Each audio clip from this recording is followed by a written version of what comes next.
Hello, everybody. Welcome to the Jem Show. And we've got a really special guest in the studio today. It's John Forbes. Hello, John. Hello, Jem. So I don't know if everybody knows who John Forbes is. I do because he's involved with Salvo and also the ISP. Am I right, John? Do you want to tell us about yourself? Yes, here I am. John Forbes is my name, as you've been told. I'm a member of Salvo. Joined Salvo in 2022. Um, it's been a fantastic journey, meeting fantastic people. I then came across Colette, joined ISP, and next year I've stuck my head above the parapet and I'm standing as a candidate in the Holyrood election. Fantastic. So I'm the candidate. I'll be standing in the Hamilton, Stonehouse and Larkhall constituency. Sick and tired of the arguing with the telly, so it's about time I did something about it. And it's about time normal people were in politics, or at least tried. So that's pretty much on that side of things. And obviously tonight I'm going to be talking regarding what I do with a mental health charity by the name of Tartan Talkers. Oh, and They're we've got Colette here. Welcome, Colette. Thanks for being here. yeah. Isn't that wonderful? So yeah. Yeah, so let's start off just settling into things. So there was an event on the weekend. I don't know if you were there, John, but it was all under one banner. Edinburgh, what did you think of it? Were you there? Yes, ISP had a stall. I was there with that. It's a fantastic. They organise really good marches all under one banner. It was well attended on the march, and the rally itself was excellent, as it always are. They're Yeah, first class. it was fantastic. It was really, really, really good. And obviously, as usual, totally enjoyable. Um, so I'm going to just say, I'm sure I've seen you at the Freedom Not Freeports events as well, John. Yes, I was. That was part of my journey. I found my talking voice, my public talking voice. So every time I landed with a microphone, I was off like well, I didn't need a soapbox, put it that way, because it's a very, very touchy subject when you actually find out exactly what's happening to Scotland. We're getting privatised. We're losing everything, and they're doing it in plain sight. And I think when you look back to COVID, when you look at all the financial shenanigans that was going on, PPE that was basically a black bin line now with a couple of holes in it. And that was a test case for what we're witnessing now, because, a lot of people don't even realise North Lanarkshire, I live in North Lanarkshire, that is one of the 8 local council areas that make up the Glasgow investment zone. That's our money. It's going into this thing. And I think 1.2 billion pound, 1.2 billion in the last 10 years. 2016 this thing started. And then you've got the Freeports that came about after a deal that was done in 2022. So 2 Freeports. But basically there's barely a millimetre of Scotland that isn't under a control of privatisation of one sort of another. So I better stop there. Can we say unlawful Freeports, because they're actually been written to and told that they're unlawful because Yes. Well, basically we're sovereign, right? So the assets are all ours, and you've got these private companies, and what you're seeing up north with the wind turbines, the pylons, the solar farms, it's a freedom frenzy, and you got people that were coming close into the winter again, and you'll have people petrified to either there'll be a choice between heating and eating. It's horrific. Absolutely. So, John, you're very involved, and I've been lucky enough to meet you many times, actually, while we've been live streaming events. And I was at the Salvo event when you did your skydive there to raise money for the decolonization. Do you want to tell us a bit about that? How was it? Was it quite scary? Well, to be honest with you, I psychologically zoned out for the whole day. Right, when it came up, they were looking for volunteers. I read it, and then I went away, and then I thought about it, and I thought, you know what, why not? So the guy that organised it, George, he's a coordinator for Ayrshire, Salvo Ayrshire. Um, Fantastic man, really good friend.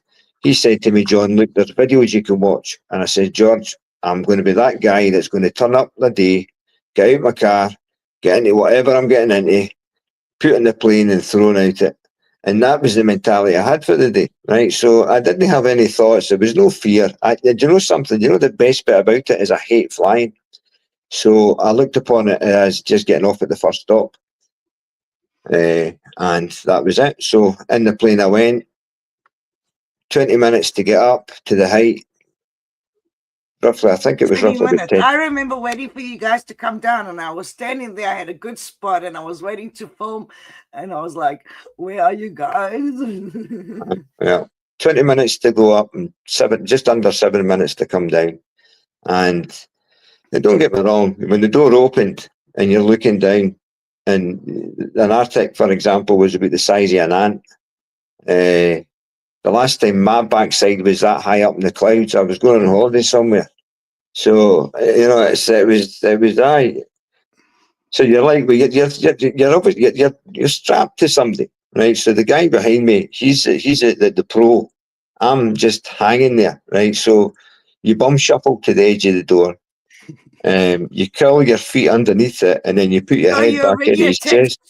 You're already attached before you shuffle to the door, right? So it must be kind of a shuffle. Well, you're quite. It's a wee plane, so you're not really shuffling that much. And then obviously you're sitting there. You've no control over it. So it's whenever the guy wants to go, I went. So that was it. And then you went from 0 to roughly about 130 miles an hour.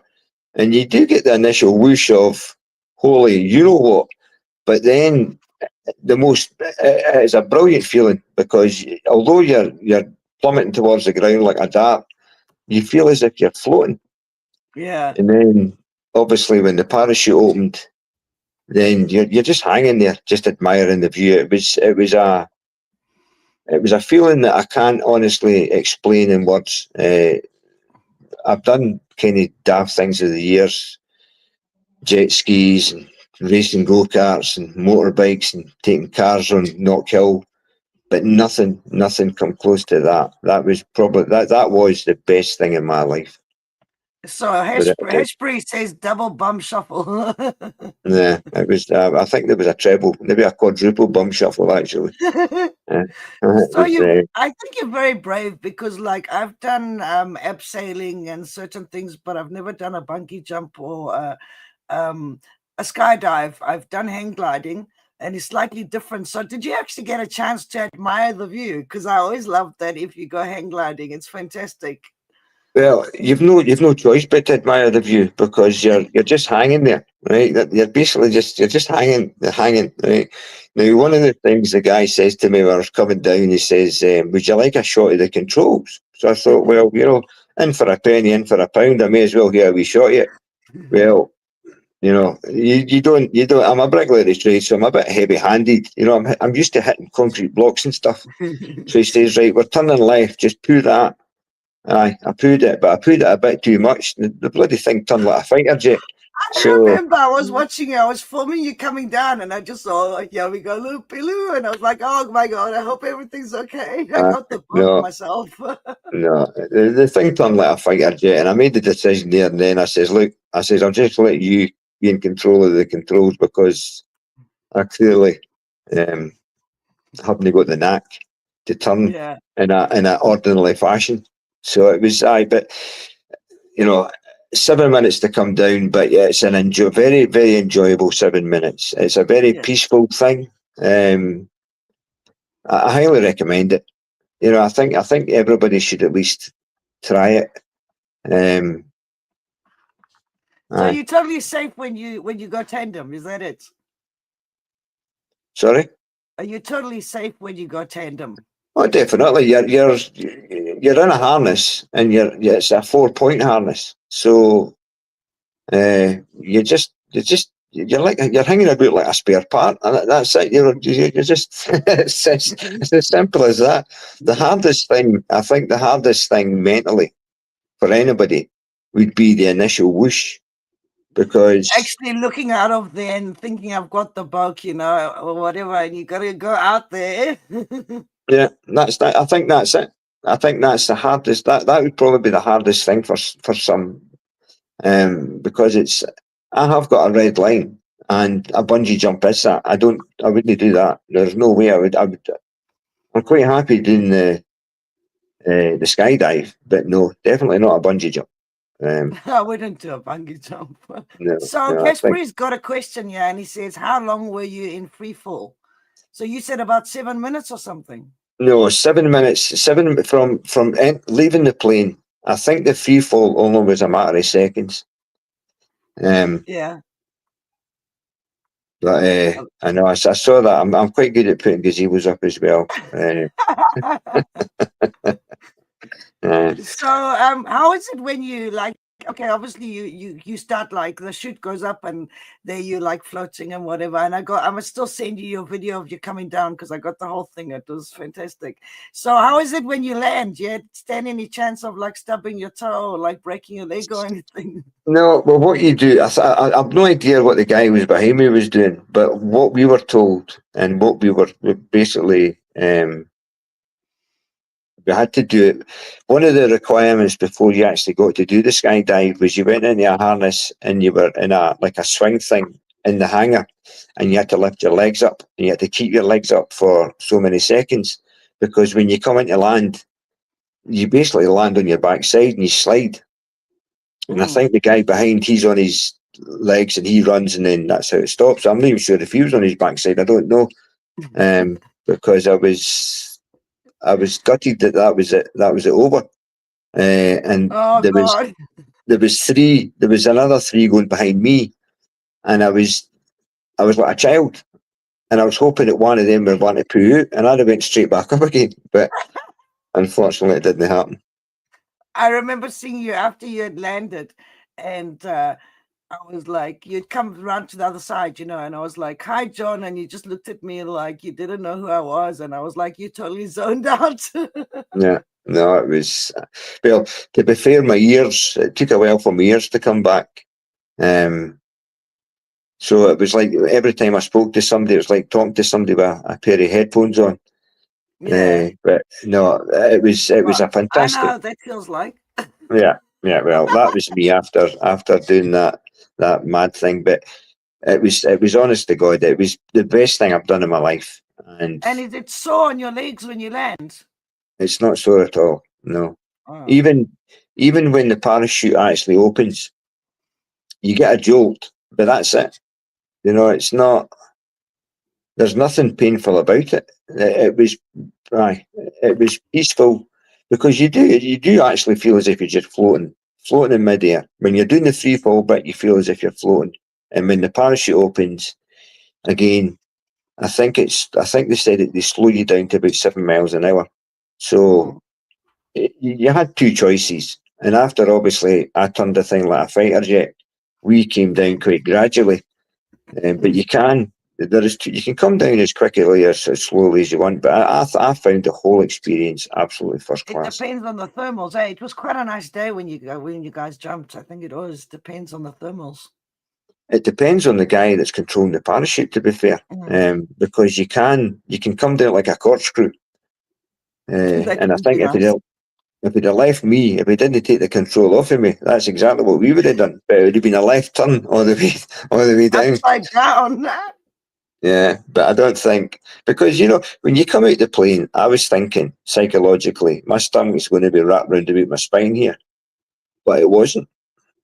Don't get me wrong. When I was a bit heavy-handed with the controls, I think my stomach was pushing my right-hand side of my body with the thing turning as quick as what it did. But it's honestly, there is, as I say, the hardest thing I think for anybody would probably be the bum shuffle to the door, and then the initial whoosh.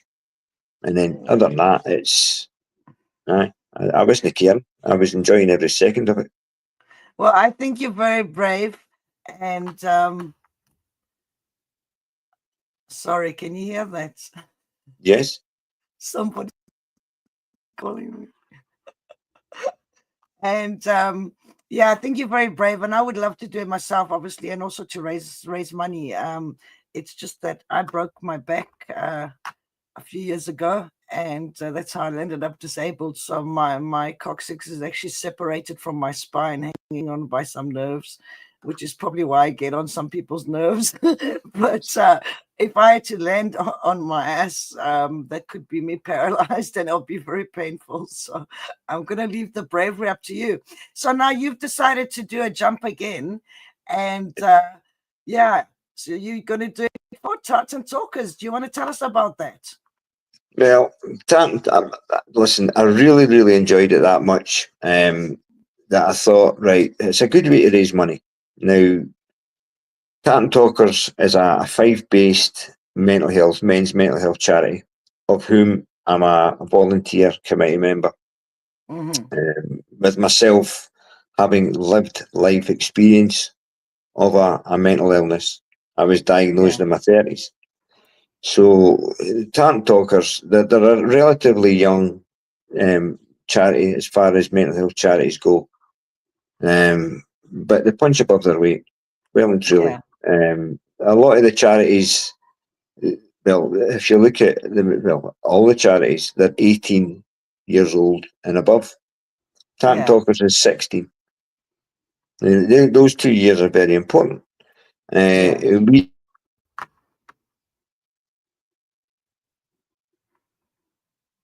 You still there, John? Yes, I'm still here. Okay, you were saying sorry. It went dead for a tiny bit there. No, still here. Um, Okay. So basically, what they do is, do they only do men's health, or is it for anyone? it's anyone. It's anyone because mental health doesn't care what gender you are. Yeah, So if there's a lady phones my phone, I answer it and I talk to the same ways that I would do if it was a bloke. yeah. Oh, that's fantastic, and they offer a very very good service. And I'm just gonna go here. I believe that I'm just gonna find it here. People involved in it is actually the Proclaimers. Hey, Yep.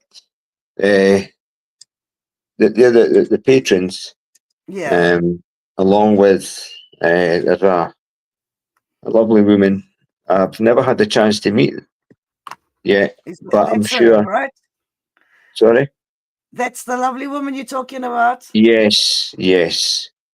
And it kind of when you see the patrons, kind of like say the Proclaimers and Dr. Laurie Matthew, OBE, I suppose.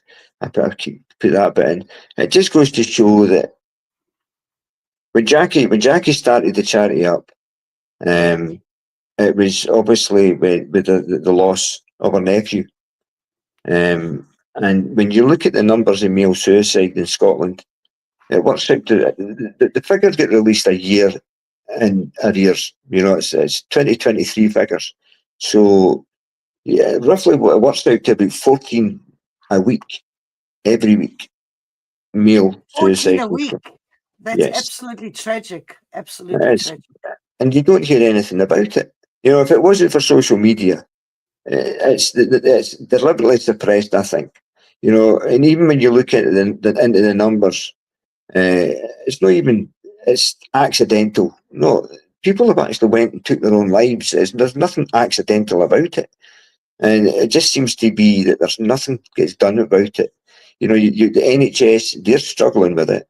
And then you've got the third sector with the charities like Tartan Talkers. In Fife, you've got Andy's Man Club, and you've got the Samaritans, who have been on the go for forever, as long as Yeah. I can. I So think it's, the difference is, isn't it the difference that Tartan Talkers actually tries to help, where Samaritans lets people talk, doesn't offer advice, doesn't do anything, and then ends the call, and with Tartan Talkers, they actually make an effort to help people, isn't it? It's more personal and it's totally Scottish. yes. Well, what we do is we try and we can put whoever phones, if there is something that we can do, we do it. Uh, it's weird. I think what makes us unique. Now, I'm not saying anything bad against other charities because they do first class work as well. Um, but it is, there's just not enough. There's just not enough mental health charities. There's not enough funding for the NHS for the mental health side of things. And the only good thing is now I'm a member of Generation X, and it wasn't. It was looked upon, well, frowned upon. Actually, I would imagine you could say frowned upon. You were looked upon as weak if you were actually looking for help.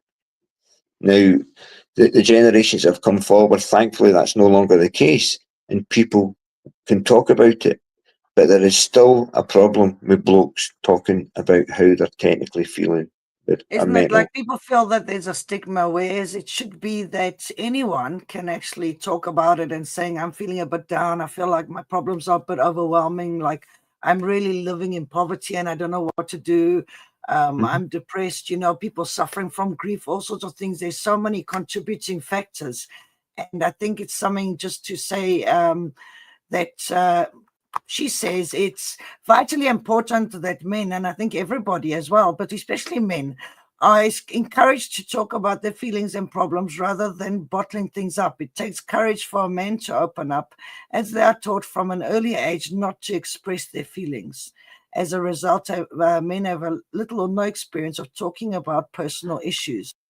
And I think that's what it is. It's like men are always expected to be like manly, which is not the case. It's not unmanly to have feelings. It's not fair to expect somebody to be like this superhero all the time. And guys also get worried, they get stressed. A lot of people suffer from like panic and stress and all sorts of things. What do you have to say, John? I don't see if a bloke now. What talent talkers? What I've done in the past is I've facilitated Zoom meetings and I've facilitated face to face meetings. And what I say to the guys, and I've said to the guys, is you've walked through that door, and that door is probably the hardest steps that you'll ever do in your life. And each of them, give yourself a pat on the back because there's nothing weak about somebody wanting help. There's nothing weak about a bloke actually breaking down in tears and admitting that Absolutely. It's perfectly normal. it's it's a brave thing to do. Because you're right. When I grew up, you can laugh about it, but you would come home. What's wrong with you? Oh, this happened. Well, if you didn't stop greeting, I'll give you something to greet for. That kind of mentality when you were growing up. And but the thing with mental health, right? It's not like when you fall out a tree and you break your arm, you've broke a bone, and you put a stitch on it. And a couple of weeks later, things are okay. With mental health, with me, I didn't even know I had it for as long as what I did. And you would walk about feeling completely numb, completely emotionless, and then obviously you start thinking the darker thoughts. And it wasn't until a few episodes and then a visit to my GP, I was put on a medication, and that was the right medication for me, and that helped me. And that's unfortunately not the case for many that go to GPs because they get put on not the right medication for them. Stuff that isn't helpful for them makes them feel disassociated or like numb, like whatever, sleepy or anything. It doesn't agree with them. So you're very brave about that, John. Seriously. Now, do you know something? All I simply do, right, is listen and I share my story because I'm not a psychologist. I've not got all the wee letters behind my name, but what I have got is lived life experience. And I think that going back to Tant Talkers, each of the committee members have all got lived life experience with mental health. So that kind of puts you on a kind of good footing when you're having a conversation with somebody. Because once trust is a big thing, you've got people that are trying to open up, but they're not. They're concerned maybe trust or whatever. But if you can actually talk the same language, or they can relate to the language that you're talking, then a rapport is gained, and then the kind of things move in a natural progress when it comes to a conversation. People then are more comfortable to open up and talk about, Yeah. because I can only talk about how I felt. I was a shell. On the outside I would smile, on the inside Yeah. it was something completely different. um, and the amount of people that are going, when you look at what's happening now with the cost of living crisis, if somebody's Absolutely. on a minimum wage, you look at the price of food. People that would probably 5 years ago wouldn't even think themselves as quite comfortable are now falling off a financial cliff. And that could just Absolutely. be the trigger to spiral somebody into depression. And it's, Aye. uh, I could, I People could, I just could feel talk like about, they can't cope. yeah, well, aye, there's a lot of things with us blokes, we're the providers, we've got to bring in a wage, we've got to put the food on the table, keep a roof over the head, and all that kind of things. And then when the financial strains start to happen, then that's when the other thing starts to kick in. The mental health starts to really take a hammer. And then, well, unfortunately, many choose to take their lives. And that is wrong. That's wrong. We shouldn't live in a society where people are struggling to live. When you think of Scotland being what it is with its resources, there should be nobody struggling financially. Absolutely. And yet there's so many pressures, and I think some people can be very unfeeling towards people. And my personal opinion is that it's not actually mental health as such. People are responding to things like grief, loss, loneliness, financial strains, maybe being abused or being traumatized by something. A lot of people are traumatized by their childhoods Yeah. and adulthoods and tremendous bullying, people getting their heads kicked in and all these things. And that's not the fault of the person. There's no weakness in saying that you're affected by these things, because that's normal.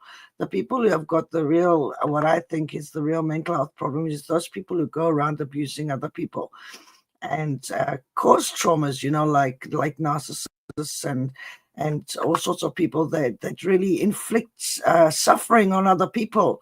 So when you're a victim of these things, it's good to turn to somebody. And that's the thing is, there is places like this, like Tartan Talkers and some other places that are kind.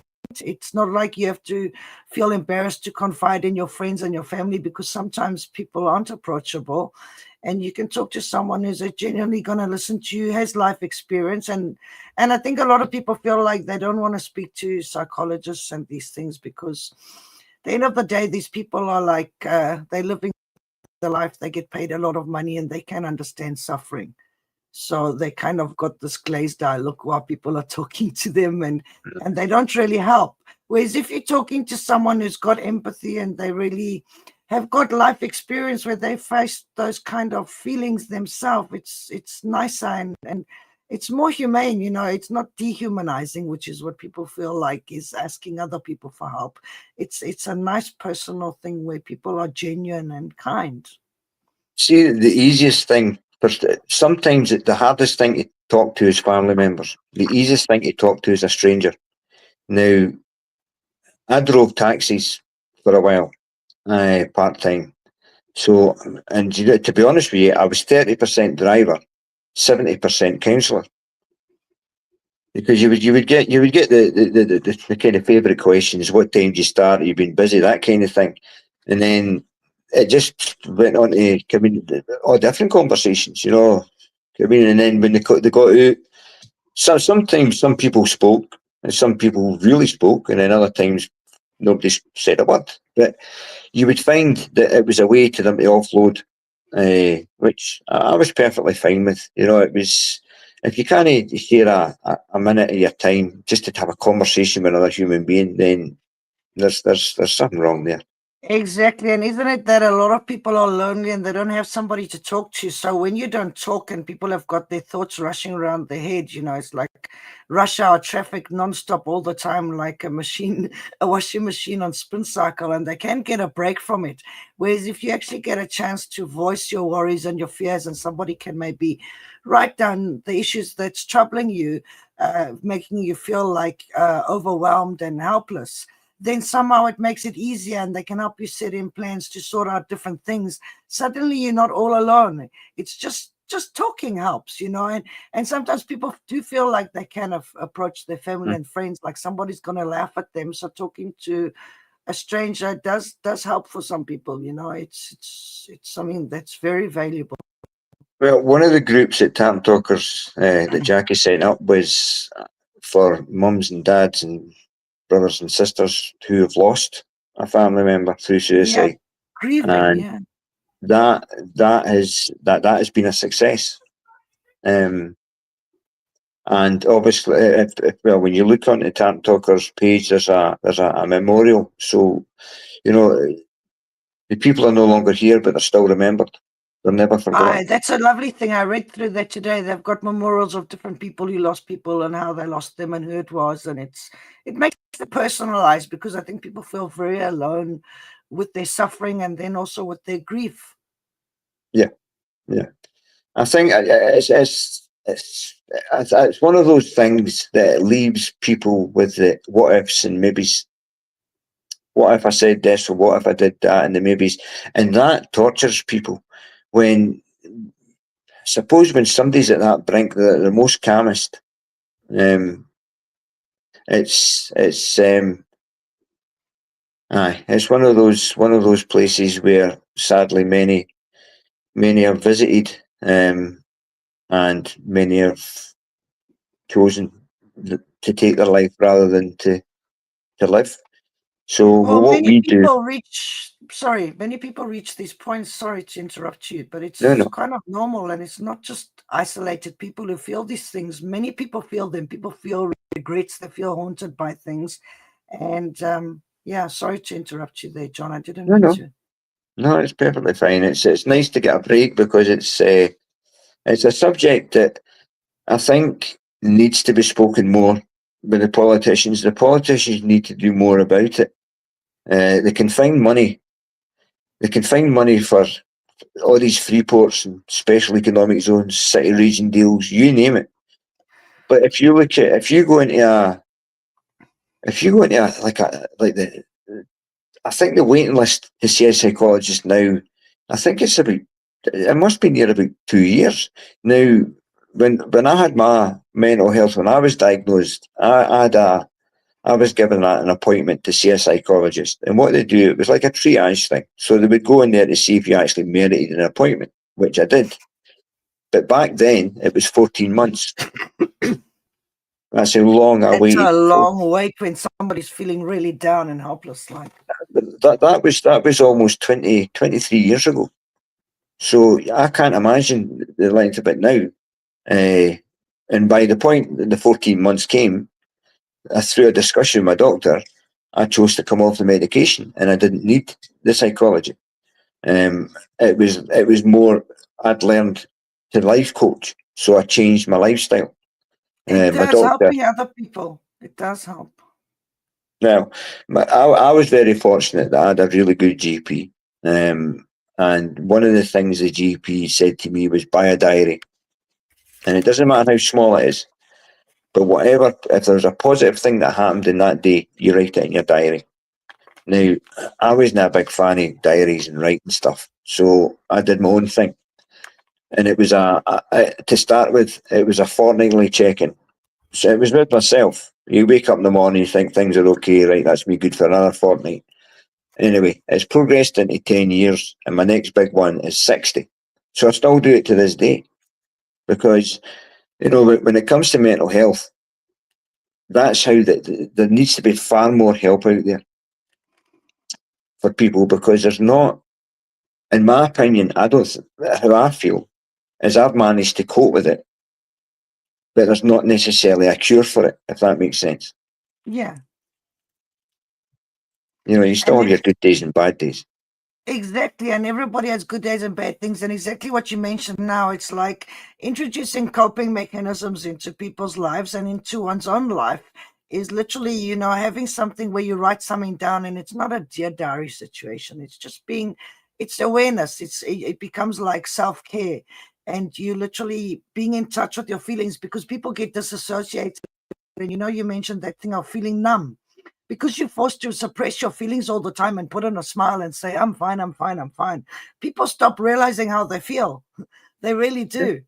Hmm. And just acknowledging in your day, I feel this way, I feel that way. And being in touch with your feeling and your senses, that really helps people a lot. So that's a really good coping mechanism. Yeah. And Yeah. there's lots of others, even listening to sound frequencies. You get healing sound frequencies on YouTube, and they actually help to balance your mood. And there's ones that let people feel a bit a bit more subdued, or ones that make people feel a bit of happiness, stimulate serotonin. Being out in the sun's really important. Serotonin is your hormone that lets you feel joy. So if you don't have it and you don't be in the sun, and a lot of people when they're depressed they tend to sit inside and it's all dark, so they just become numb, and it's good to be able to talk about it. Yeah. Oh, there's Nancy McIver's come along. She's from Indie to Cafe. She said hello. Thanks, Nancy. See, And the thing is with it's the young ones I feel sorry for. mm, Uh, it's when you look at school leavers, because one of the things we're talking about with Art Talkers is actually going into the schools. Now, yes, we can talk to people from 16 years old onwards. Now that could cover potentially fourth, fifth, and sixth years. Now you're dealing with teenagers that have been basically controlled their entire lives from the point when they were born. They were looked after by their mothers, and then they went to nursery, primary school, high school. They've been told when to eat, when to stop, when to start, and then all of a sudden exactly. the leaving form comes, and it's like, wolf, here we go, big bad world. Um, so that's where Tant Talkers, but the fact that we take people that are 16 years old rather than wait until 18, because those 2 years are very important. So much Because so. It's such a huge change in your life. well, I can remember mine. Myself in school had very much a love-hate relationship. I had loved to hate school, but it was 4 years. My fourth year, I was very fortunate. In my generation, when I left school, there was plenty of employment. Um, the YTS, I went on the YTS, and it was good for me. £28.50 a week. And when you look back at the wages then I was fortunate enough through that it gave me a reference to then become an apprentice bricklayer. So, but that's not the case now. The younger generations, I think that they've got it tough when it comes to employment. Um, there isn't the same opportunities, I don't think. Yeah, You know. there isn't. And it's sometimes with apprenticeships and things, people even in the past they didn't actually get proper apprenticeships. They were paid dirt poor wages, and come to the end of it, it was like, oh, that's the end of it. It wasn't like you had a job. And Mm. people have had the struggle all the time. And a lot of the trauma that's around that's associated with mental health is actually colonial trauma. All of these things like enforced poverty and having your ancestors massacred and losing land grabs and asset stripping, and people having to some people left the country because they didn't have jobs, or they fled the starvations in Scotland, of which there was two, 1690 and 1850s. All this comes down through the generations, and it's generational trauma and colonial trauma. And this is very, very real. So, like, please, people, don't be ashamed of anything. Don't feel shy if your mood isn't grand. Like, have a chat to Tartan Talkers, fantastic people, and a lot of empathy, and people with real life experience. And you know, just realize that the more you talk to people, you realize that so many people have got tremendously traumatic childhoods. You know, we all think that we're the only people who had traumatic childhoods and horrible things happen to, and struggles, and whatever. And the more you get to know people and stop talking about, like things that don't matter, like the TV and like false nails and false eyebrows and like meaningless topics. If you get down to actually talking to people as human beings, you'll find out most people do struggle, and that's not a bad mark on your name, because it's normal. This is a really hard life, and there's coping mechanisms, and whatever troubles you're having, somebody's going to be able to be kind enough to help you through it. And if people have traveled the path of knowing how the system works, and where you can get help and all sorts of things, and how you can meet new friends, following your interests, using your talents,